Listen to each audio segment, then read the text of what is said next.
Bangunan ikonik yang berada di kota Semarang ini memiliki sejarah penting perkeretaapian Indonesia.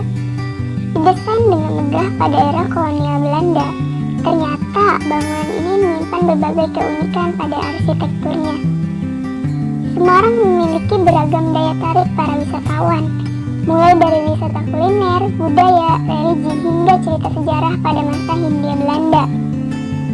Sebagai ibu kota Jawa Tengah, dengan luas wilayah mencapai 3.900 km persegi, atmosfer kota Semarang di era kolonial masih kental terlihat.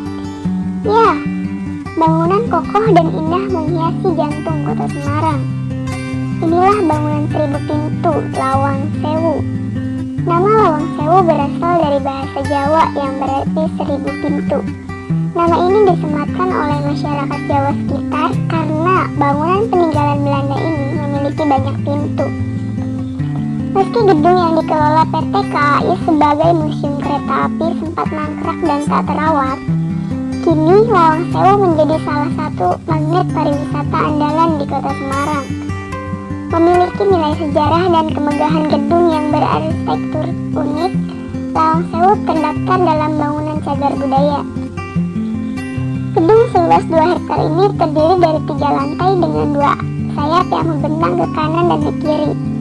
Di musim ini, pengunjung dapat mempelajari sejarah perkeretaapian Indonesia dan dengan mengamati peninggalan masa penjajahan atau sekedar menikmati suasana dan keindahan arsitektur Lawang Sewu.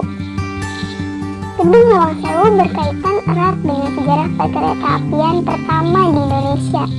Kala itu, berbagai kebijakan ditentukan oleh politik parlemen kerajaan Belanda, termasuk pengesahan Undang-Undang Dasar Perkeretaapian di Jawa Tengah pada tahun 1860. Maka dibentuk jalur kereta api pertama tahun 1863 yang menghubungkan kota Semarang Tanggung dan berjarak 20 km oleh sebuah perusahaan kereta swasta bernama MISM. Fungsi kota Semarang menjadi penting karena dianggap strategis sebagai jalur yang dapat menghubungkan berbagai daerah pedalaman di Jawa untuk mengirim hasil perkebunan seperti gula dan rempah-rempah yang akan dikirim menuju Eropa melalui pelabuhan Semarang. Megahnya gedung Lawang Sewu sebagai kantor MIS yang baru semakin menunjukkan kekuatannya. Sebagai perusahaan kereta api swasta yang sukses kala itu, Lawang Sewu menjadi kantor pusat yang digunakan untuk mengatur bisnis, percetakan dan perencanaan perkeretaapian.